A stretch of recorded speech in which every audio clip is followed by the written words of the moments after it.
is this it? Is this it? Is this life? Can I be content with this? For me, it was just a huge initiation into surrender, into trust, being in touch with the divine in myself, the divine in everything. You know, this was my purpose. The portal of birth was the most mystical experience that I've ever experienced. And I think just changed everything for me. And as clear as day, it said Costa Rica. And so I looked at him and I was like, no, we're not going to Costa Rica. Just over the last 14 years, really built I would say like a loving relationship with this plant, with this medicine, with this spirit that I would liken to a really great relationship with a human. Welcome to another episode of Behind Our Eyes. I'm Liane Grimshaw. I created this podcast and I also host it. And today's episode is a wonderful conversation with an old friend of mine, actually, Fiona Kirwan. We knew each other many, many years ago. Haven't seen each other in the flesh for a long time. But we knew each other many, many years ago. We were career girls in the creative marketing industries, party girls. Like to live it large in all aspects of life, I guess.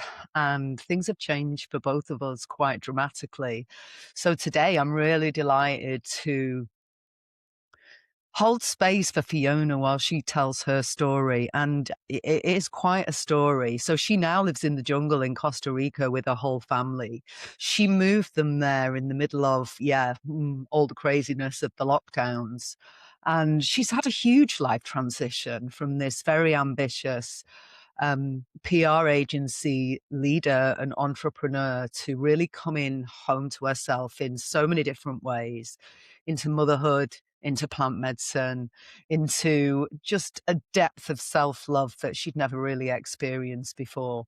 And so, I hope you really enjoy this episode. I'd love you to subscribe, comment, share, whatever you feel called to do.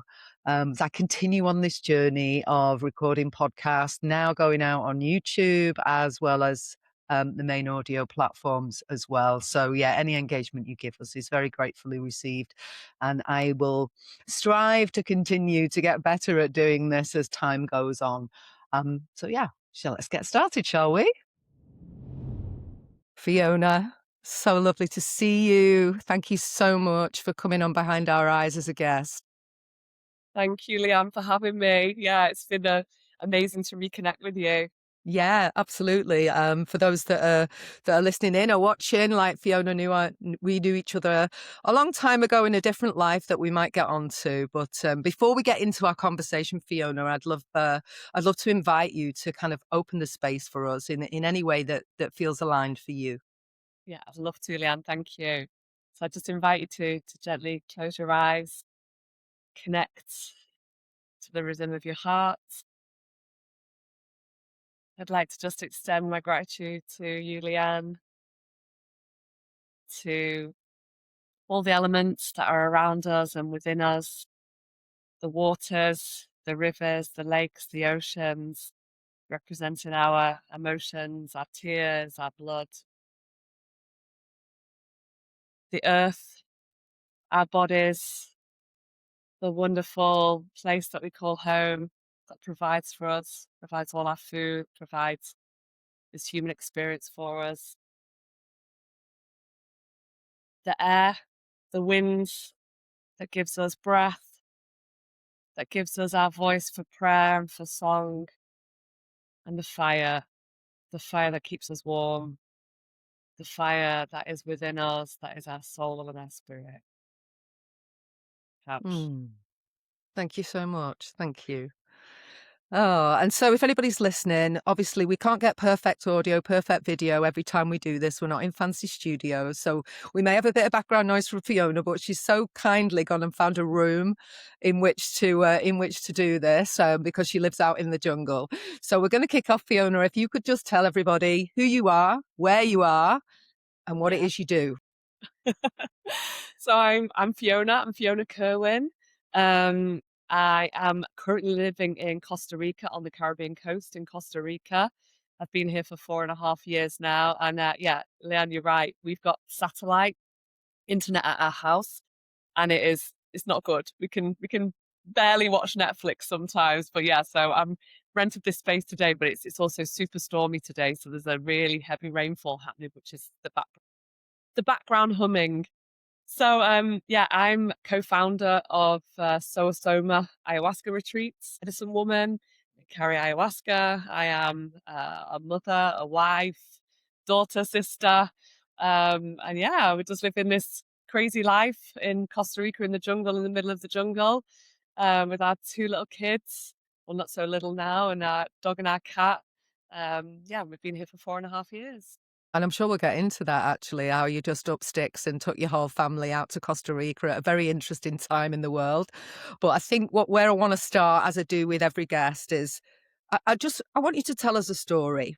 You know, when people are on a spiritual path, there's usually multiple things that happen, but there's always something. There's something that nudges us in this new direction, that expands our awareness, that makes us see the world differently, or whatever, however that might look. Can you tell us a story about something that happened to you like that, and how it changed everything, and maybe the kind of context of it as well? Yeah, for sure. I mean, it kind of goes back probably like 13, 14 years, I would say is the start of kind of my journey. Um, and I think it came from a place, and I think a lot of women might resonate with this, is like these kind of periods in our life where we meet a threshold, we meet a portal where we're not quite sure where we belong anymore, or we're wanting to step into something new, or there's kind of big change on the horizon, and we have to navigate that. And I think as women on a kind of like a biological level, we meet these at various points in our life, with when we get our menses, when we first bleed, when we lose our maidenhead, when we become mothers, when we move into the menopause. We're constantly greeted by these like huge changes. And I think for me, that change really came, I would say 14 years ago. Um, I was kind of high powered career woman, being solely focused on my career, was, in PR in Manchester, and was like, that was it. I was a career woman, didn't want to get married, didn't want to have kids, was very just like, this is it. It is the party life for me. It is the work life for me. And I think I reached a point where I kind of started to ask the question, is this it? Mm. Is this it? Is this life? Can I be content with this? And there was some kind of personal catalyst to that, where I was navigating some big relationship challenges. I had actually got married. Some big relationship challenges kind of came up, and it sent me off in a different direction, sent me off in a different trajectory of like, okay, maybe this party life, maybe this isn't sustainable for me. And I found myself taking a sabbatical from work, from the agency that I was co-director at, co-MD at. And I took a year to kind of like find myself. It wasn't even a midlife crisis. It was like a kind of an early 30s crisis, where I kind of felt like I'd almost crashed and burned. I put so much into career and work and that lifestyle that I was um, floundering. I was like, there's more to life than this. There must be more to life than this. And it's funny, that's kind of when my journey with medicine began. So, and I don't know, this might be resonate with other people.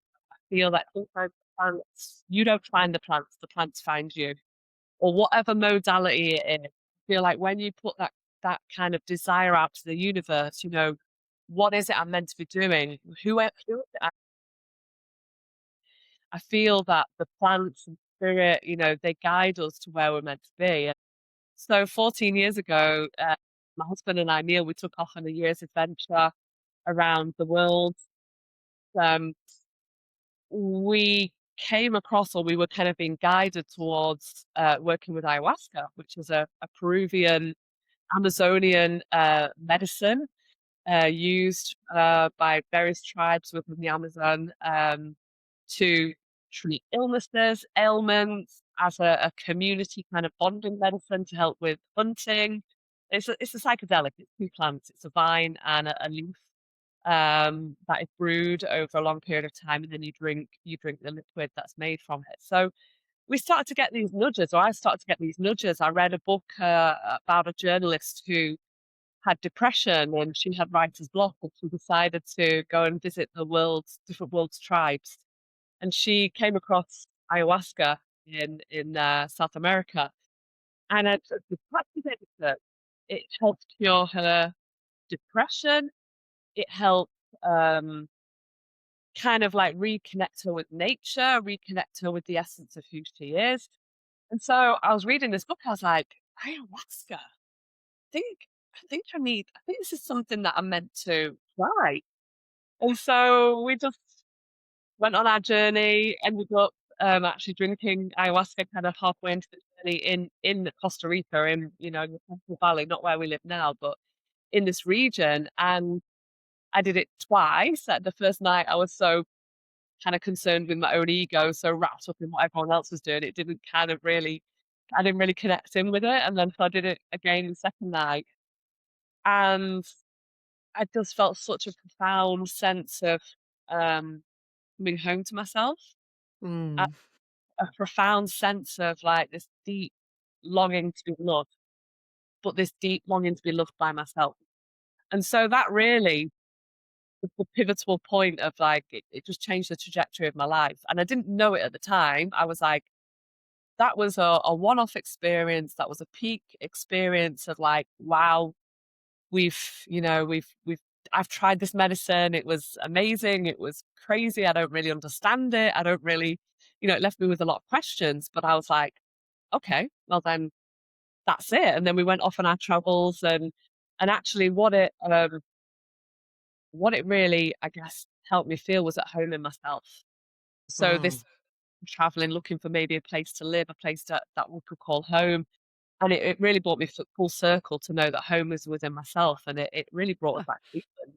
So I was like, okay, well, we've gone on this mad adventure, and now we're back in England.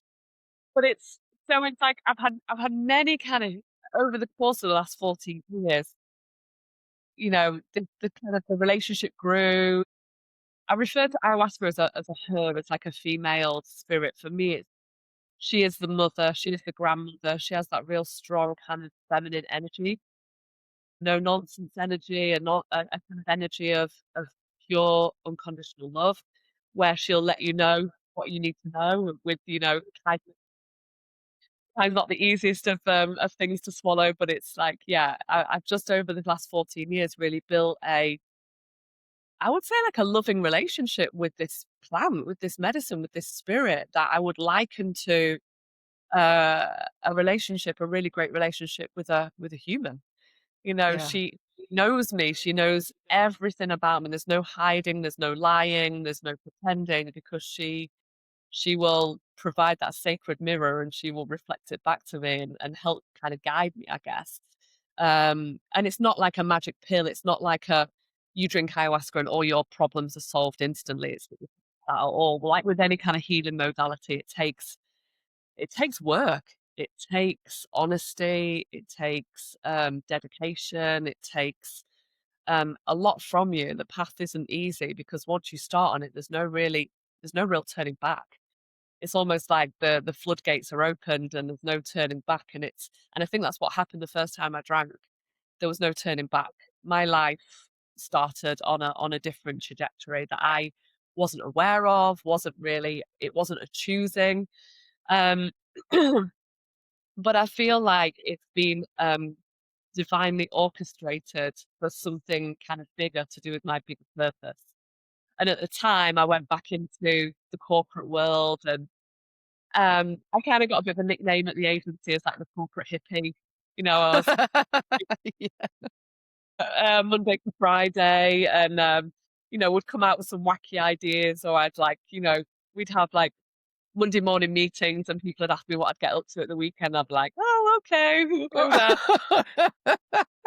Do you know that's quite common? I've seen that with a few people, and I relate to me as well. It says I feel like I'm leading a double life, like I'm going in suited and booted in the morning and doing the thing, and then I'm doing all this other stuff at the weekend that I don't really tell people about. It's crazy, isn't it? It's crazy. And it did, and I was fortunate enough. I had an amazing business partner, Lisa, best friend, business partner, soul sister, twin flame. I don't know who she is or why or what she is. She's amazing, and so she knew kind of like what my double life looked like, and she was always super supportive of it. And I think that's probably why I was able to navigate the corporate world because I had the freedom to kind of start to explore psychedelics and start to explore my own healing journey and actually understand that um, I didn't need to use kind of drugs and substances and alcohol to numb what was going on inside. As a coping strategy, I actually could work with plants, work with like drumming. I could meditate. I could do breath work. There were other modalities that actually could start to peel the layers off this onion. I Yeah. describe myself like an onion. And when you think you've got the last peel off, there's that really thin, like slimy bit that you then need to peel off, and then there's another layer. And so for me, it was a start of like, yeah, the onion peeling and the understanding of who I actually was and why I was the way I was in certain situations and what wounds I was carrying and kind of she really taught me about kind of I guess compassion and love and the compassion and love for myself and really yeah understanding what forgiveness really looks like forgiveness from Boy, yeah. Yeah, I know through my own experiences with plant medicine, that was certainly something that came up is like, we're going to show you all the places that you're withholding love, whereas you want to receive love. But if you're withholding love, then it ain't going to happen. Love. love and it's not going to be you're not going to attract the right kind of love in because you're Yeah. coming from a wounded space so yeah, kind of this journey of like really understanding myself. And I think in PR, I'd become like an absolute expert mask wearer. I was a Mm, chameleon. yeah. I was able to fit into any situation, put me in a room with anyone. I was able to navigate it, but it was from a place of inauthenticity in some ways. I just was able to put a mask on to present how the audience on that particular day would wanna see me. And Yeah. so Yeah. and I guess you might have had that as well. Yeah, I mean, to be honest, I mean, I think I'm always very much a what you see is what you get. And in some instances, when I run my own business, as I'm sure that's the same for you, it's like if I'm not resonating with the client, it's not going to work to a certain extent. But I think PR specifically is slightly different than what we were doing, Yeah, because you've not only got the client and whatever within their team and within their culture, but you've also got the media that you're dealing with as well, and you're the one in the middle trying to make the two connect and get the best out of both. So I can totally see that. and I think that's why I went into PR because I had such, like, people-pleasing tendencies that it just attracted me in. I was like, "Oh my god, I can people please all sorts of different people," and Yeah, actually what kind of came to the fore was that there was a real, like, abandonment of self, yeah. and I was able to hide from that within the PR arena. I was able to hide from that within like kind of that dynamic. Um, but I think kind of working with psychedelics and I wasn't able to hide from that any longer. And Gosh, yeah. so it kind of brought rise to a lot of kind of big emotions, a lot of anger. I was carrying a lot of anger for a long time and a lot of anger at myself, a lot of anger for things that had happened to me as a kid that I'd kind of not really processed or not really understood. And so it's been this kind of ongoing journey and it still is, it's there's no end destination I feel with this work. And I guess you wouldn't want it to be that way. The mystery, there's always mysteries to uncover. There's always things to learn about yourself. And so this past kind of like this decade, I've really been deepening my practice with ayahuasca and really developing kind of, I guess, what my offer is and kind of who I am really within that plant medicine world. And it Hmm. has been a bit of a like one foot in there, one foot in the other for a long, long time. But I guess this is where the kind of story develops, is that um, kind of during COVID. So I had the first initial drinking plant medicine. Your life goes in a bit of a different trajectory. Kind of the whole thing around the COVID landscape, the lockdowns was another kind of portal, or like an initiation portal for me, which again kind of brought around the whole plant medicine side. But it was the thing that really got us to move to Costa Rica. So there's kind of been there's three elements. There's like when I first drank, um, kind of the mid element, and then the move into Costa Rica. And I think the kind of like the biggest change in all my life has actually not been the plant medicine, but has been motherhood. This kind of has gone on a bit of a tangent, but I think the most kind of spiritual experience and the most profound experience of my life and what my purpose is not to be a PR person. It's not to even be an ayahuasquera. It's to be a mother. And so when I first met ayahuasca, I got a real sense of like that homecoming and that who I was, because I needed to get into a place of like being able to give life to someone else. And if I wasn't doing my work, and if I wasn't seeing those patterns and those behaviors, then I wasn't going to be able to kind of complete that karmic kind of cycle. And I was only really going to put them into my own kids. And so when people say about, oh, have you met aliens? Have you done this? Have you Yep. Have you, I've done some crazy, crazy journeys, and it's been the expansion of my consciousness has been so great. However, I truly believe that plant medicines came into my life to prepare me to be a mother. And Mm. the kind of the biggest kind of importance of that, my sole purpose is to be a mother. And I now know that. And having kids. And so when we came back from our travels, something changed in me completely. I was like, I am ready. I want to have a baby. And so kind of very consciously, we called in a baby. We did ceremony. We were very intentional about kind of bringing in this soul that was ready to come to us. And I think kind of having Sonny, our first boy, um, was just the most spiritual experience that I have ever, ever had, and probably ever will have. It Do you mean was the the actual actual birth, the or all of it. I think the conception, pulling him in as a soul, the actual pregnancy, but the actual birth portal, in terms of like if you're talking about like one key experience, I think the portal of birth was the most mystical experience that I've ever experienced. And I think just changed everything for me. Changed everything. can you remember? Could you describe?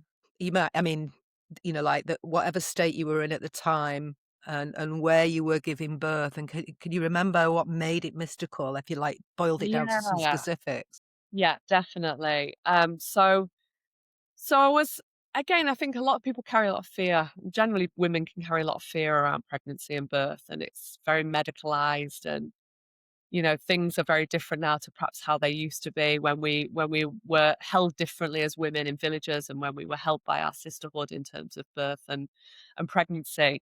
But I think what happened before the pregnancy, or kind of early stages of pregnancy, was this idea around fear.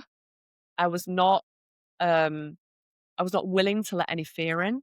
I was not willing for that to become part of my story. And so I really worked on kind of yoga and breath work, and connecting in with ayahuasca, not physically drinking ayahuasca, but really connecting in with the spirit. I think once you drink ayahuasca, she's very much with you then kind of forever, if you want that connection to maintain.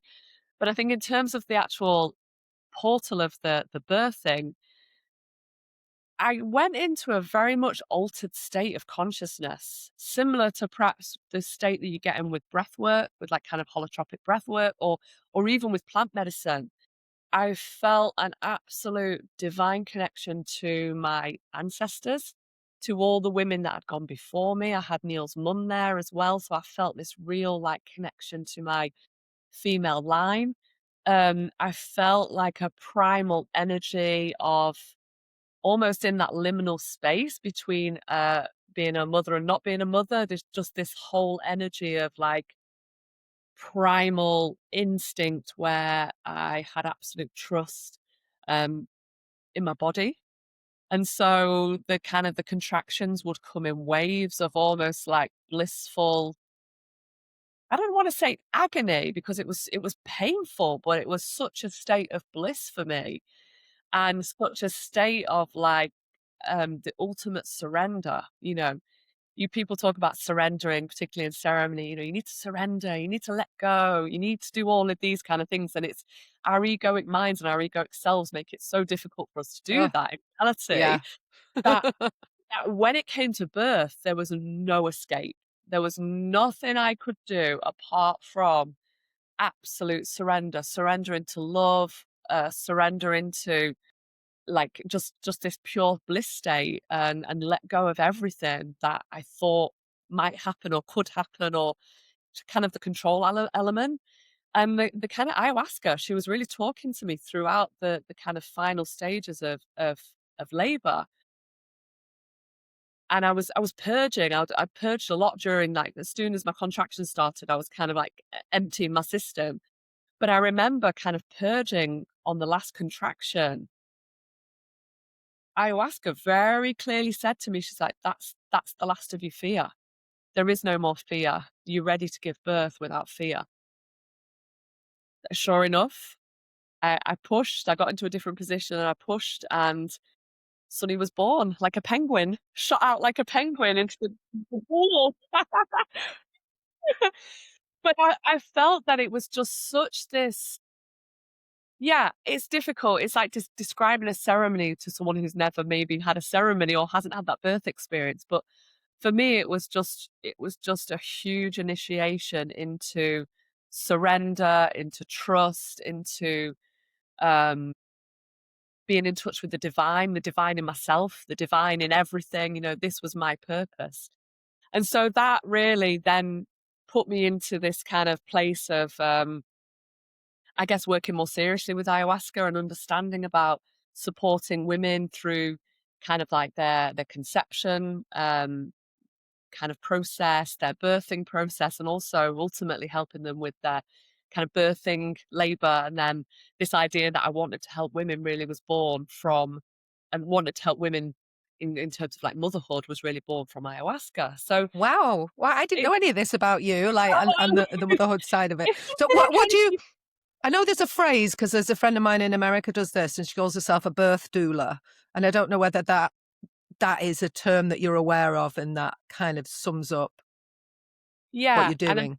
definitely. And I think there is some of that. I think there's some kind of like, I think once my kids are a little bit older, that is probably the direction that I will go into.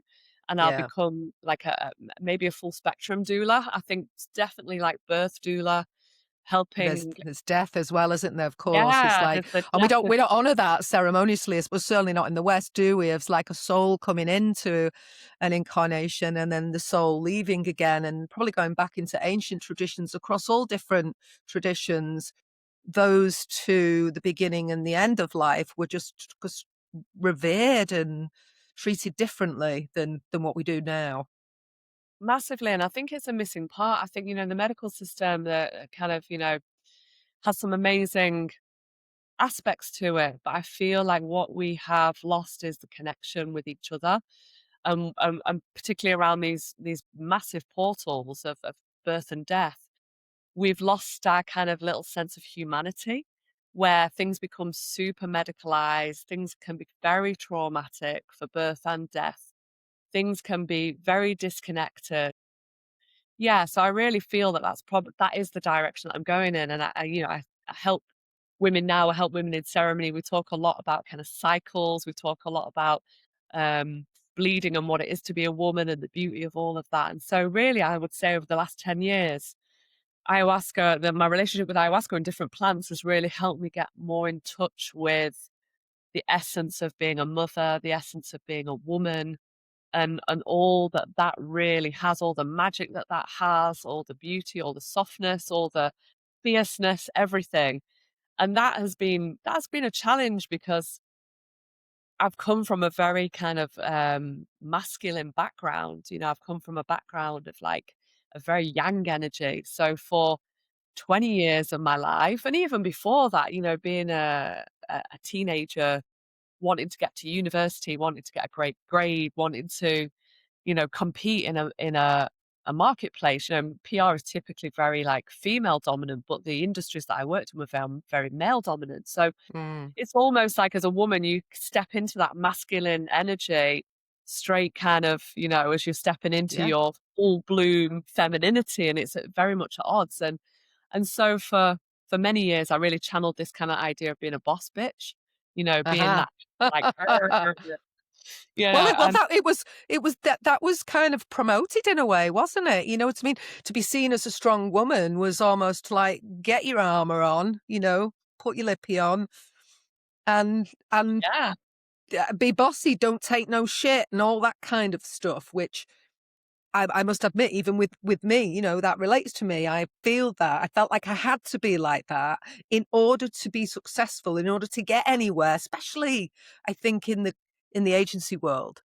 Mm, yeah, for sure. And it's kind of been a process of like de-armouring, a Yeah. process of like, kind of like, "Oh god, who am I without this?"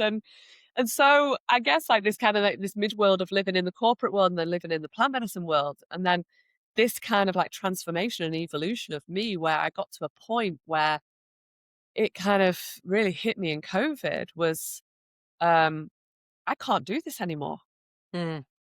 I cannot bridge this anymore. And so that was the third kind of initiation with plant medicines again that really brought me round to kind of this idea of like I'm a mother.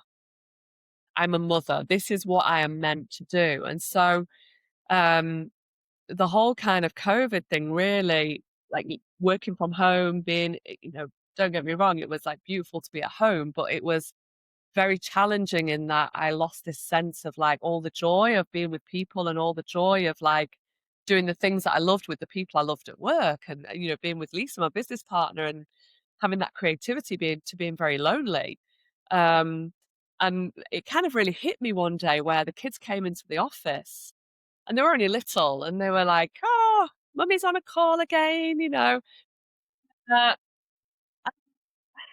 and like getting them out.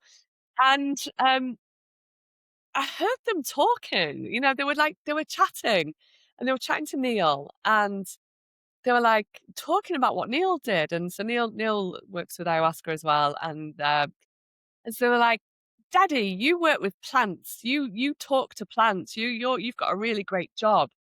And they were saying like, what does mummy do?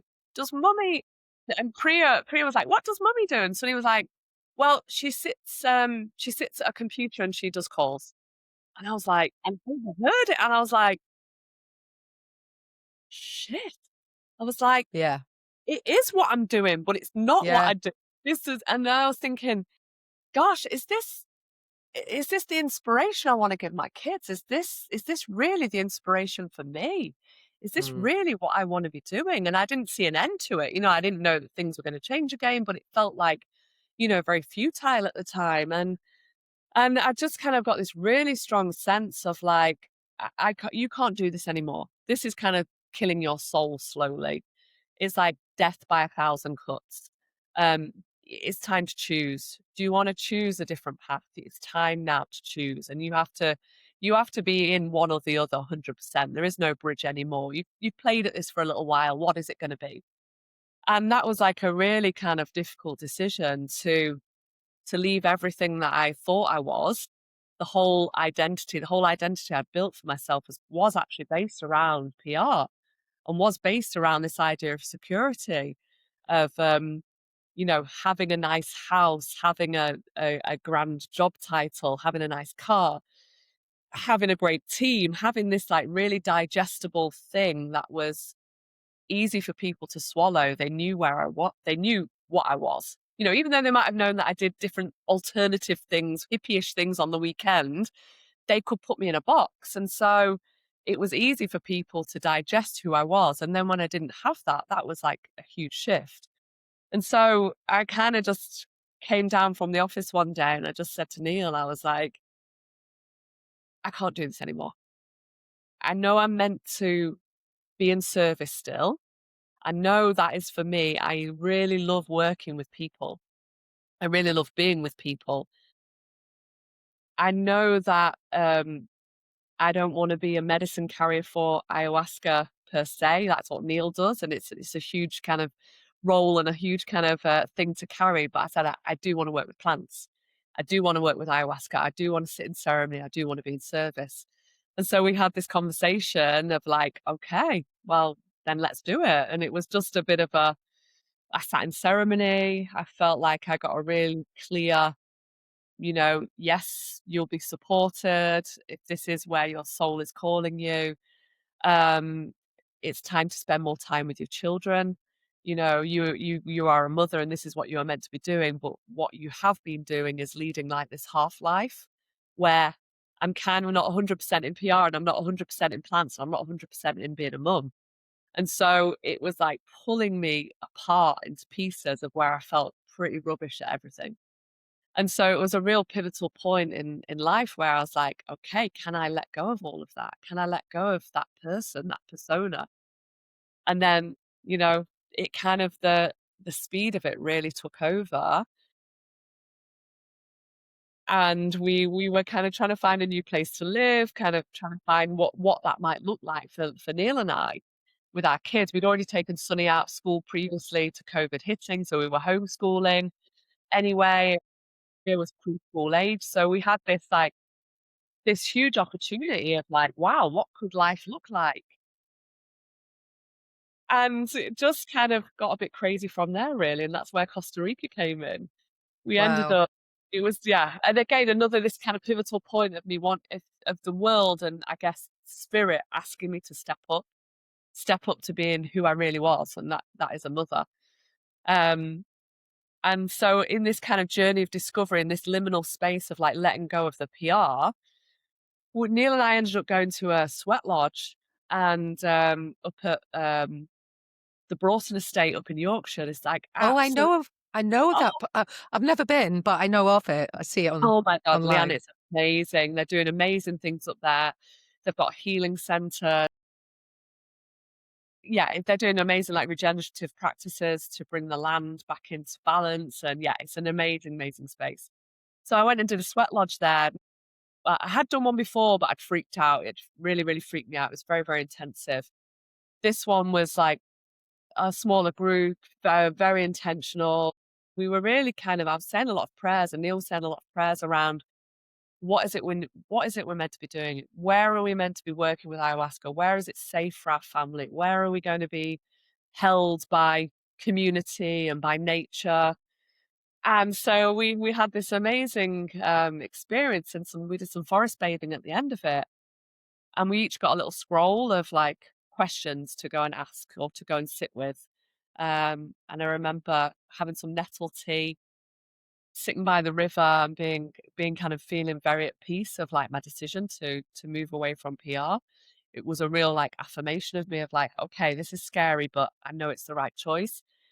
And Neil went off and afterwards he kind of came back and he showed me the scroll and he said to me, it was said, ask a tree a question, you might get an answer. And we were looking at buying a property in Wales and we'd found somewhere and then we'd lost it and then we'd found somewhere else and then we'd missed out on it. And so we were just at like this junction of like what and where. And he'd said to me, he said, I went and sat under that oak tree and I asked the question, where do we need to be?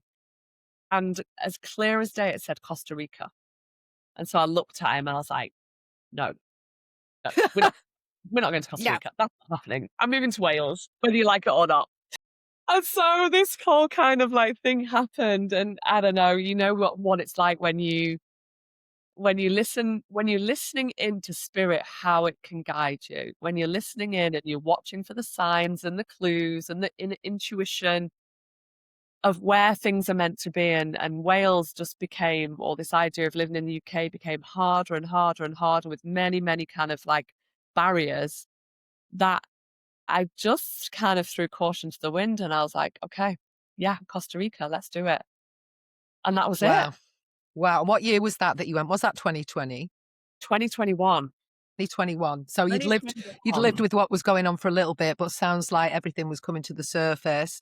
And then you Yes. sold everything, and then literally what, get on a plane, land in Costa Rica, and work it out from there? I might not have chosen to do it. If I had to do it again, I might not have chosen to do it in this way, but we did. Yeah,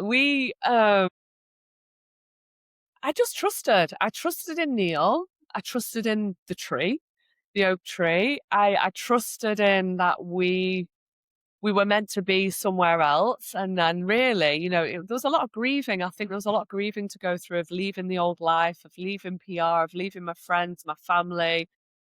A lot of grieving for other people as well. The idea of I wasn't who I thought they were, that I was like kind of abandoning everyone and everything I'd ever known and everything that I'd ever done to kind of do this crazy thing. And then there was a lot of people that just were like, wow, we wish we could do this. This is amazing. You're going to have such an adventure. And so, yeah, we sold everything. We'd already sold our house. So there was momentum. I really didn't want to let down the people who were buying our house. And I didn't feel like I could pull out of it. I don't know. I just felt they had a young baby. It was their dream. And so, yeah, within 6 weeks, I basically sold everything on Facebook Marketplace. We'd packed 7 suitcases, our kids and our dog, and that's it. And we had been here previously, so we'd spent quite a lot of time in Costa Rica. But the place we moved to, we'd only been here for 4 days, and that was it. And I remember being here, and it's such a beautiful place. It's like the jungle meets the ocean. It's Gosh, I so, can't. so alive. It's so alive. And then, yeah, we landed here. And tell me, like, so you've been there like 4 years now. So, like, what's it turned into for you now? Because I know it can take a bit of time to kind of bed in and get used to things, especially with kids and, them getting used to a new way of living, and you're in the jungle. Yeah. So this is like part 3 of motherhood. So again, so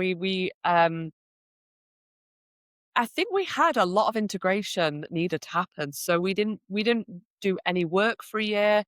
We didn't have any personal kind of ceremonies with any kind of like psychedelics or any plants or anything. We took a year to really bed in and to integrate the previous 10 years really of working with plants, of the life that we'd had. And so a lot of things came to the surface. And again, one of the real things came to the surface was who I thought I was as a mother and who I actually really was. And so there was a huge disconnection between me and the kids. And so when we moved here, the kids were 4 and 6, and they'd experienced me as career woman. They'd experienced me as the woman that was running out the door at 8 o'clock in the morning to get to the train, the woman who came home at night and was still in like busy boss mode and was kind of trying to manage them and manage them in a way that I might my staff, and like some of the kind of like the timings. Yes, we need to do this. And so some of the joy had really kind of gone from me. Got that kind of like ability to play, that ability to connect on that level. So really, it was a year of self discovery, and a year of connection with them again, and a year to kind of build that trust with them that I wasn't going to leave them again in some way, that this was us, that this was a new direction for us. And they were amazing. They they had this like uninterrupted access to me that they'd never had before. And again, that was sometimes a little much for me, a little like, don't know if I can do this. So it was a real, yeah, it was a real baptism of fire and a remembering of like, of why I'd wanted to become a mother, of what it was that I needed to do for them, and the kind of the reestablishing of that maternal link with them that had frayed a little bit, that I'd kind of pushed to one side, that I'd rejected again a little bit because I was living this very corporate world and I didn't feel like I could manage it all. So yeah, the first year was just kind of bonkers, landing in this foreign place with lots of other people who had escaped their own countries. And so this kind of melting pot of kind of weirdness and craziness. But yeah, a real deep year of reconnection with self, a reconnection with Neil and I. Again, a reestablishing of what that relationship looked like. So we'd had this topsy-turvy relationship where I was like kind of perceived to be the main breadwinner. I was like perhaps the more dominant, more masculine driven one. That was the that kind of energy. And so it was a real transition around me going more into my yin energy, the kind of and him reestablishing him as the yang and how that might look. And there was quite a lot of resistance from me at times to be like, no, you're not the boss of me. I'm the boss of me and I'm the boss of everyone. And so yeah, it was a dance, a real dance. But once we kind of grounded in, it felt really good. I can imagine that actually, because I remember, again, through my own experiences, that I think as career women, especially in certain sectors, our identity and our where we feel most powerful, most significant would come from our career and from our job.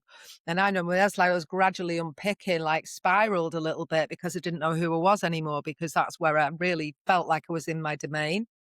And where it really played out for me was like I'd driven Mercedes like all through my career, like 3 years is up, get another new Mercedes and so on. And that's how it went. And then when I wasn't earning that kind of money anymore, when the Mercedes that I had, I owned it outright, but I'd not driven it that much through those years where we all drove a lot less anyway. And so I sold my car back to Mercedes. And it was really interesting because I was like, yep, it's all fine, selling it back. I'd rather have the money. But the night before I handed that car in, my nervous system crashed.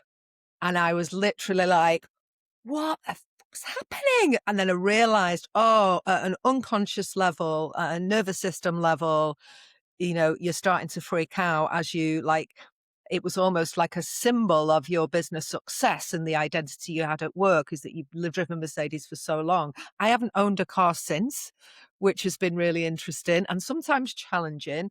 But at the same time, it was like, wow, like some of my identity is buried in this fucking hunk of metal. It's like, yeah, it's weird how it shows up.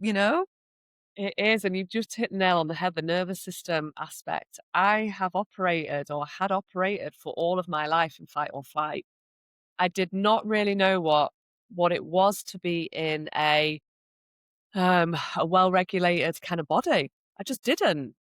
And that was a massive part for me. So walking away from my business, that was I had some kind of some trauma around that, some things around how that was handled, some not very niceness um, with some of the shareholders that I was involved in. And walking away from the relationship, with my business partner, who's my dearest, closest friend, the grief of that. To then having like feeling like, well, who am I? And so kind of coming to Costa Rica I was in kind of like a trauma response. We were all in a trauma response from what was going on in England to them being catapulted into this new world and trying to navigate it, to them being in this new dynamic with Neil and I, to them being in this other kind of like change dynamic with the kids again. It was like, it was overload. And so this kind of like this year that we had to land was very much around nervous system regulation and coming back into a sense of like being able to spot our patterns, being able to spot the things that initially ayahuasca had started to uncover. But, it's like with anything, there's layers to it, there's depths to it.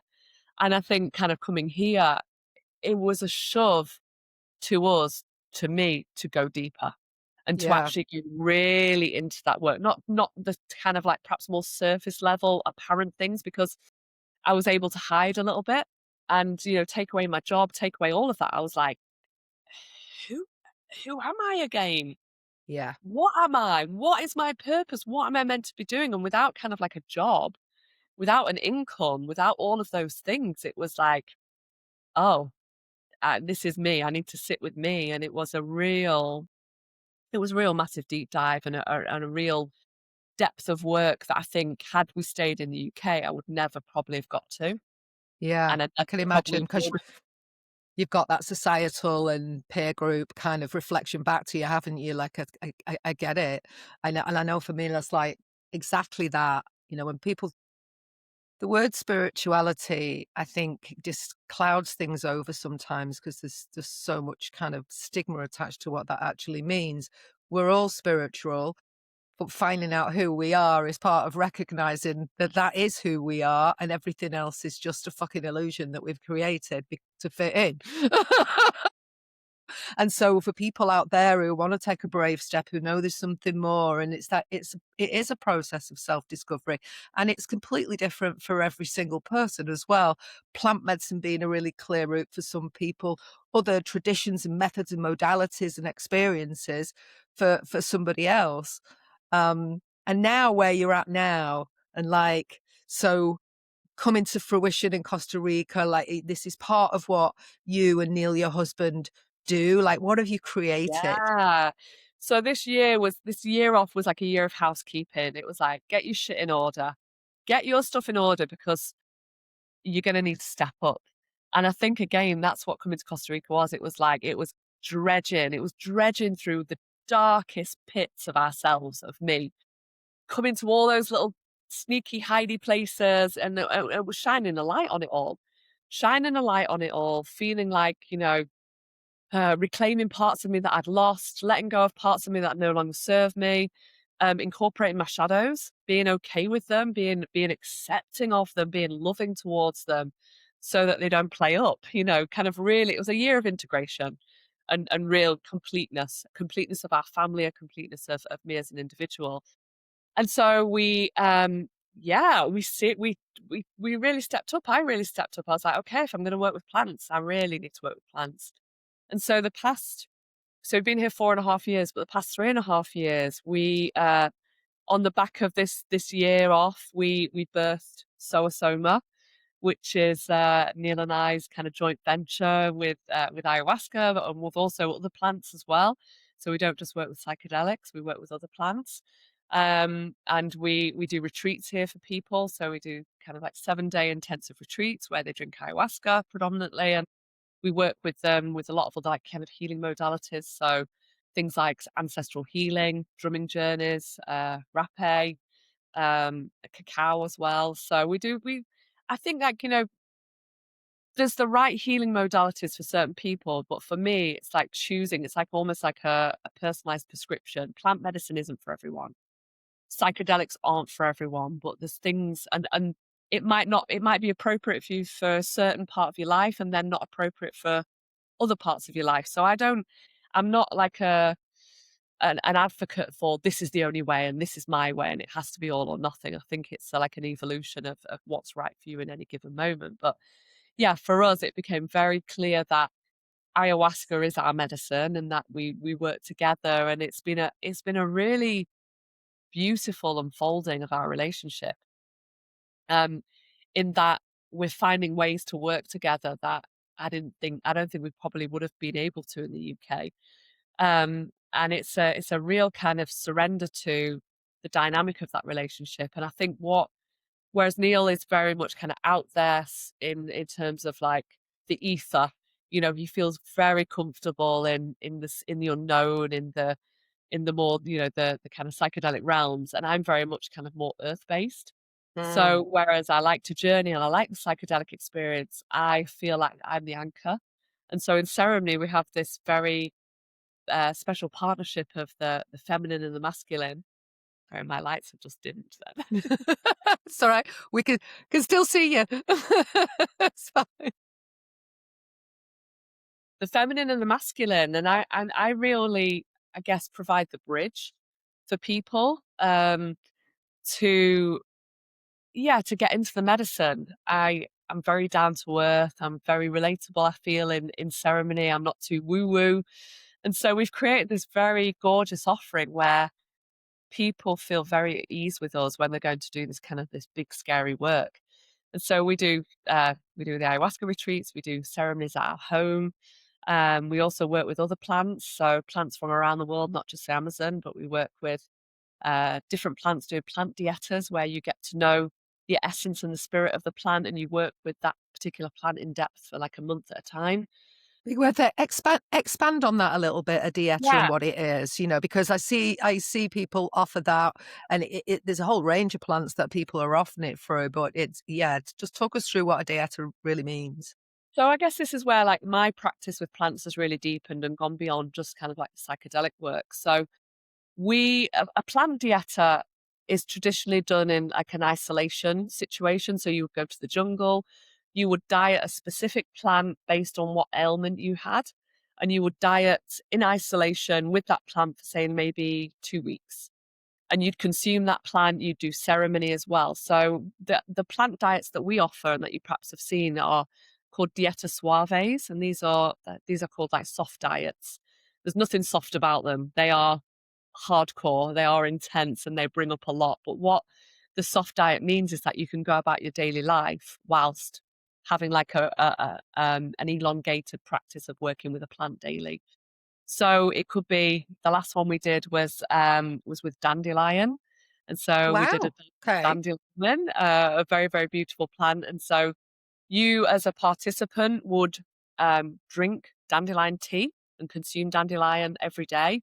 You'd sit in meditation with that plant. You'd journal about dreams. You would um, journal about any insights that you might get, and we would support you on that kind of journey on that month long container.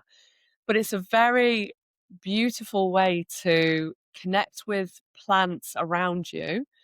And what happens is the plant starts to impart its wisdom for Mm. you. So you get to really understand the characteristics of that plant. And one plant that I love to work with here and that is grown here is cacao. Yeah. So cacao for me was it has been probably like the strongest plant dieta that I've participated in, that I've held, has been the most transformational plant diet that I've held. And she's been really an amazing teacher for me around love and fear. And so Another feminine energy as well with the mama cacao. Yeah, absolutely. massively, massive. Is she a plant that you've worked with? Yeah, well, I went to Mexico. It's where it all. Well, it didn't start in Mexico, but some of the the peak experience started in Mexico and unfolded from there. And then I went back to Mexico 5 weeks after I'd returned. She was just calling me back, and I ended up training in cacao with a Mexican medicine woman out there, and some other crazy stuff that we did. I didn't know what I'd let myself in for, but it was we buy. Um, Lake Bacalar. Oh, We I were love it right. there. Yeah, the place we were staying, literally the garden ended in the lake. So, even though the huts were quite basic and stuff, but we were just like in a tropical garden that's on a lake. And yeah, it was a very special time, and worked with cacao there. And then I actually did some ceremonies back in the UK as well. Not done one for a while, but no, totally honor and respect the spirit of cacao. Have felt her move. I remember once getting ready for a ceremony, and I was just sat drumming, and then I literally felt energy come into my body and come up the back of my spine. And it was like, okay, okay. And I feel energy move within my body anyway through all of Oh, this. So it's normally a felt experience for me. and that's the thing with the plant dietas. It can be a very like physical experience. Like with cacao, it felt very very physical. It can feel very kind of like dreamlike as well. So some mm, plants talk to you in the dreams, and it's like you go on this real deep dive with the plants. So things like it's good for people who are maybe not so interested in psychedelics, or a little bit fearful of psychedelics, or a little bit I don't know, like maybe that's not for them. But the plants and communing with the plants is a really great way for you to build relationships with plants where it feels very grounded, very non-trippy, non kind of out of body, although it can yeah. be a little bit out of body with some of the plants that you can diet with. But And yeah, so you I think it's worth people come into this knowing that everything has consciousness as well. Totally like the more you get an understanding of, we'll never fully understand it because our minds are too limited, but a sense of everything having consciousness. And I guess I'm right in saying that plant specifically, it's a collective consciousness, and same with the elements, and that's what you're connecting with. absolutely, and each of the plants has got a very, very different personalities, very different characteristics, very different spirits, very different, yeah, very different ways of being. So with the dieta, you would kind of do like you'd have a very, very simple diet. So and different plants have different rules. So the first diet I actually did was with white sage, and for me, feminine spirit. She came in like a train, a high speed train with me. I was working. I was in agency still, so I had my own business. So I could wear mascara. That was it. I could brush my teeth. But everything else I had to wear was sage scented. So if I used a soap, it had to be sage. I smelled like a Christmas dinner. It was crazy. It was crazy. I couldn't wear any other scent. It was very, very interesting. There was no social media, no TV watching. She was very, very strict with me, but that was her whole lesson. It was boundaries. And so it was a real lesson in boundaries and discipline and saying how I felt, speaking up, being direct. And so that's how she was being with me. And so these plants, again, like when you talk about cacao, they are a spirit, they stay with you. So the diets that you do have to be very intentional, and because they are relationships that then you carry them for the rest of your life. So it's not just do a diet and then forget about it. For me, it's like you do a diet and you might diet that plant again. You might diet that plant 5 times, 10 times, or you might, sit in that diet, or you might kind of sit with that particular plant for a short period of time. But it's the reconnection and it's having that relationship. And Mm. I call on the plants for different things. So if I've ever got to have a difficult conversation, I'd have a drink of white sage. I'd have a white sage cup of tea. Um, Okay. Cacao has helped me navigate love, unconditional love. She's helped me be able to open my heart when I'm scared to open my heart for the fear of pain. She's helped me open it regardless. And to know that to love is to accept all of the emotions. It is to accept pain. It is to accept grief. It's all of it because that's what love is. Love is the whole spectrum. And so, yeah, the plants, just dieting plants is just an amazing practice. Yeah, I mean, I've been in cacao ceremonies in Mexico specifically where just tears just running down my face. Nothing bad's happened. Nothing. It's just like just heart opening. Like this is just so beautiful. When beauty in all its guises, the feeling, the smell, the sound, what you're seeing.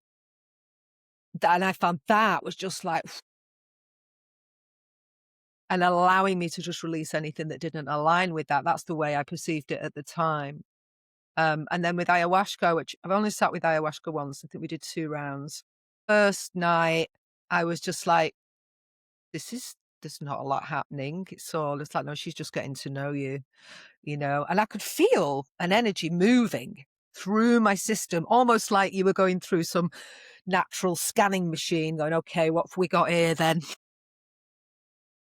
What are we working with today?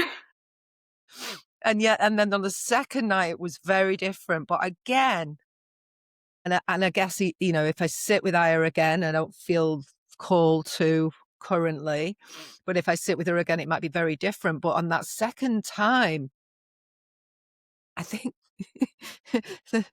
the beautiful medicine woman serving it, she told me afterwards, she was like, you came up 4 times. I went, did I? She went, I gave you more than the men. I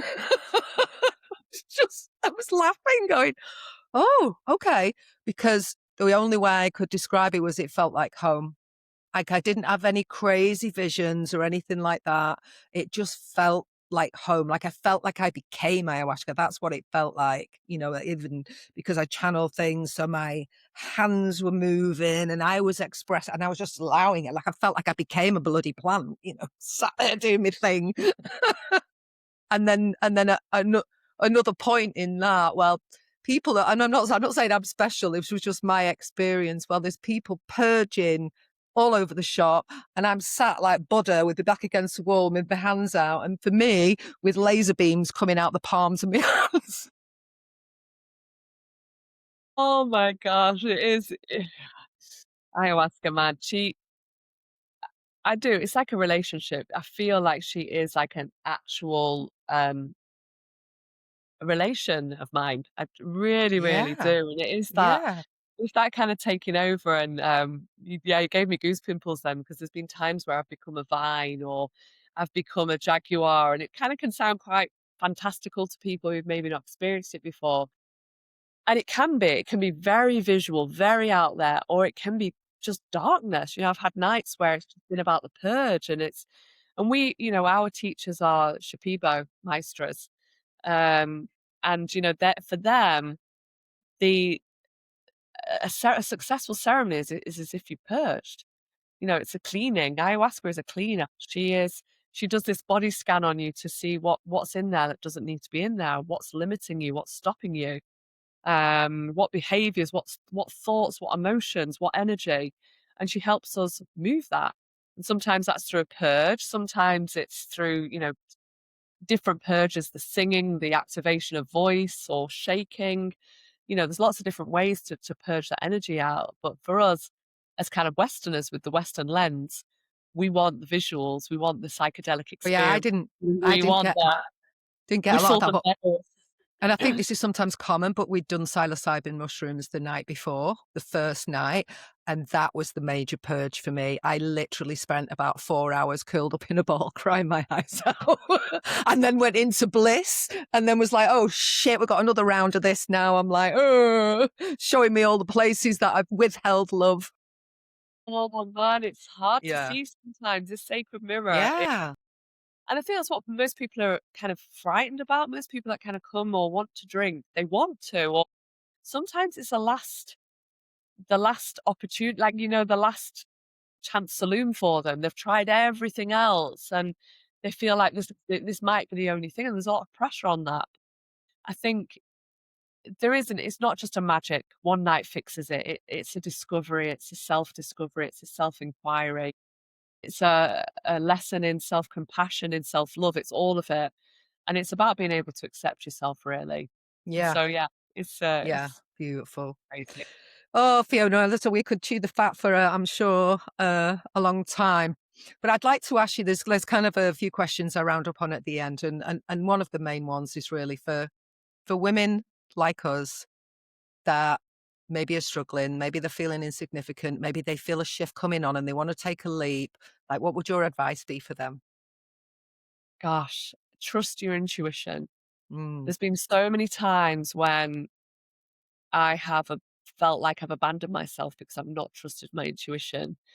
And so trust your intuition and act on it. You know, take action. You Things only feel scary when we allow our kind of like egoic mind to really ruminate on them and really overthink them. Um, but yeah, I would trust your intuition. That's the biggest piece of advice. Go with what feels right. It's an illusion to think that your job, house, whatever gives you security. It actually doesn't. It's limits you. It actually can be quite a prison. And I'd spent my whole kind of like life creating security, creating like you know, having the things that made me feel yeah, safe when actually they were a prison. And yeah, so, you know, yes, my route isn't for everyone. The leap of faith is challenging.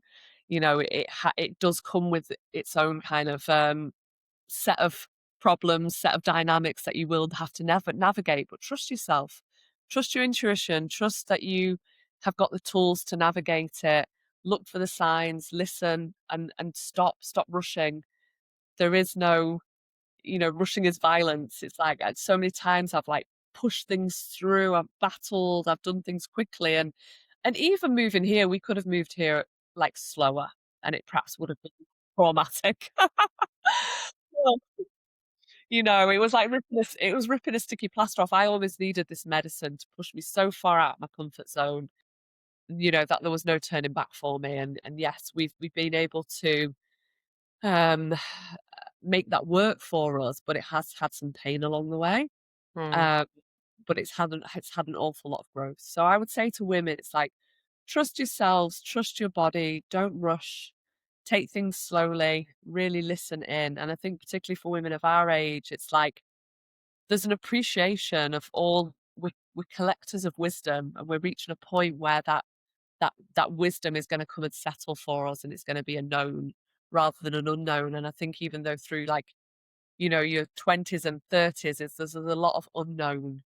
There's a lot of newness. And I think once we go into our 40s, 50s, 60s, there's a real sense of like a homecoming. So yeah, Yeah. Yeah, intuition. and even more so coming into our power when we talk about letting go of the persona, the mask, the identity, the things, the stuff. That's feels like it's almost a rite of passage. And there's nothing wrong with having things. There really isn't. And there's nothing wrong in working in the corporate world or any of that. But it's just that when you come back into yourself to that place of authenticity, you're not focused on all of these things as the things that give your life meaning, that you don't need any of those things for you to be enough, to be powerful, to express yourself authentically. And I think that is for me like almost like the initiation as you get older as a woman, where all of the other expectations can start to fall away if you choose to take the invitation to move through that. Because I know that I truly believe that this is not my first rodeo, that I have been through this life in I don't know how many incarnations, but we can't take all the stuff with us. And when you start to have that higher perspective about what life is, those kind of things suddenly become pretty meaningless. There's nothing wrong with them. And if it gives you joy and you could be in service with them or whatever, great. But it's not why we're here. Yeah, exactly. And it's like, yeah, understanding our value, that our value isn't placed on just our youth. This idea of like that we've only got a value if we belong to this kind of group and we're chasing this. I think there's like, yeah, this idea of it's nice, don't get me wrong. I like beautiful things. I like nice jewelry. I like to create a beautiful home. I like comfort. And the jungle is a very uncomfortable place. You have to let go of everything. The jungle eats everything. So that's been another initiation of like, I can't have anything nice because it just gets crazy and molds and disintegrates. So, but there's nothing wrong with like having things that create beauty and make you smile. We have this, I think when you're in like this, the spiritual world, there is this notion of like shame and guilt around possession and around um, earning a living, being in service That and delivering whatever it is your gift is and earning a living from it. And so for us and for me, it's like, no, I know my value. I know my value. I know who I am as a person. I know what I have to offer is of yeah, value to people who want it. And so yeah, it's that whole like coming into our power, coming into our um yeah, finding out who we really, really are, and the wisdom that we actually have from many lifetimes before, but the wisdom that we've collected in this lifetime. We are the absolutely. orchestrators of our story, and yeah, it's a beautiful story that we can choose to live. Amazing, Fiona, honestly. Where can people find out about you and make an inquiry, talk to you, or just see what you're up to? So I have Instagram, so it's Fiona Kirwan, straight old name. We also have our business, which is Sowa Soma, which is SOMA. Sorry, SOMA. Sowa Soma. Um, so you can find us on the internet. We've got our website, we've got Instagram, we've got Pinterest. You can work with us online doing plant dietas. You can come and see us in Costa Rica, come and do a one-night ceremony with us or come on retreat. Yeah, and we also do like integration as well. That's been a massive part for us. Part of our journey and part of our practice has been the integration piece. People have these massive experiences, but the important part for us is how they ground them. It's how they Yeah, then walk forward in life and how they take them forward. So, yeah, integration is a massive part of what we offer people as well. So, yeah, and yeah, it's I'd love super. to connect with people. I think Yeah, being around other women who are on similar, different journeys is a really important thing as well. yeah, absolutely. Oh, thank you so much. So much. Honestly, I've really enjoyed our conversation and to be connecting with you again because Oh, Fiona and me I, too. we used to party together quite a few years ago. That's how You we know know what, each Leanne? other. You definitely I looked up to you a lot. I remember because it's like maybe there's only 10 years difference between us, and I remember when I first met you, I was like, "She's so cool. She's so cool," and you were, like, always this shining beacon in, the world, the professional world. I was like, "That is where I wanna be," and I guess part of, like, when I started my agency, I was like, "Yeah, you were doing it, and you were, like, this person that I would look up to," so Yeah, Oh, it's thank you for very that. That's so beautiful. good. Like, Bueno. still look up to you, so it's been really, No, really. give over, give over. Just because I'm 6 foot, she has to. No, I'm joking. We did have some good parties, though. We did have some good parties. I We did never have regret some. the days. No, we did have some very funny times. The ones that I can remember. Oh, I'm gonna close us out, and yeah, I just want everyone, if you can, to just to be with your heart for a minute, and just want to express deep, deep gratitude to Fiona and a little spirit team, grandmother ayahuasca, mama cacao, and all the plant, I was going to say plant people, but the plant spirits that surround us every single day, even in the UK as you're walking down the street with the beautiful dandelion. And if we could just release any energies from this conversation that are no longer needed, and ask everybody to ground into your being. Any wisdom that was shared today that really resonates with you, let it unfold, let it percolate your system over the coming days and weeks. And I truly hope you'll come back and watch, listen, share, subscribe to more episodes so we can get these beautiful conversations out into the world. And so it is. Thank you, thank you, thank you. And thank you so much, Fiona, for your time today. It's been so good. thank you, Liane. Much love. And to you. Isn't Fee wonderful? We could probably have talked for a long time. I'm so glad she really took a time to expand on a number of subjects that I wanted to just briefly reflect on, because I know I can go on a little bit, but her story is just wow. That's such a huge transition over a period of time, but then kind of accelerated towards the end in the last few years. She's so vibrant, so warm, so very feminine. Yeah, I'd love to see how she is today and the story she has to tell. And in fact, one of the things that I wanted to pull out was this concept that she brought up, and it was a good word to use, really, of de-armouring.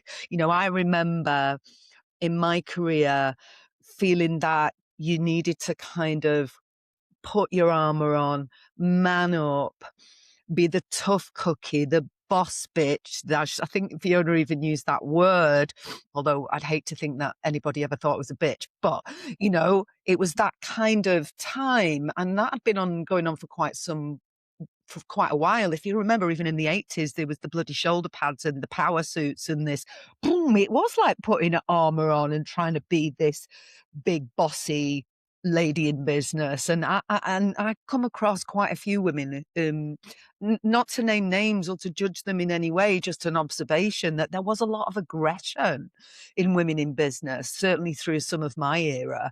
And yeah, I've recognized, as Fiona has, through, a series of experiences and a series of unpicking, that actually when we take the armor off, we take the mask off, we stop performing, we stop trying to be something that we're not, and we let the true heart-led, soul-infused identity come forward, that you do soften, you do de-armor, you do allow yourself to be more vulnerable, to show more of yourself, but that doesn't mean that you are soft and weak.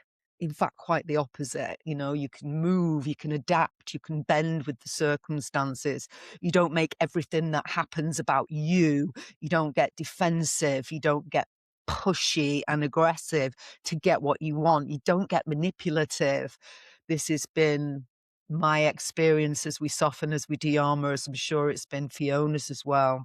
And another topic really that I wanted to bring up, and again, I love the way she phrased it, was talking about these key thresholds in life as being portals, how we evolve, how we change. And for women, a lot of that relates to our changing biology and our changing womanhood over time, when we have our first period, when we grow in our physicality, when we have children, when we go through menopause. And these could be seen as real kind of catalysts for changes in our energy, in our psyche, and not always easy. It can be incredibly challenging. I know myself, having recently gone through some quite challenging menopausal related issues, feeling that I'd kind of lost a sense of who I was in the process.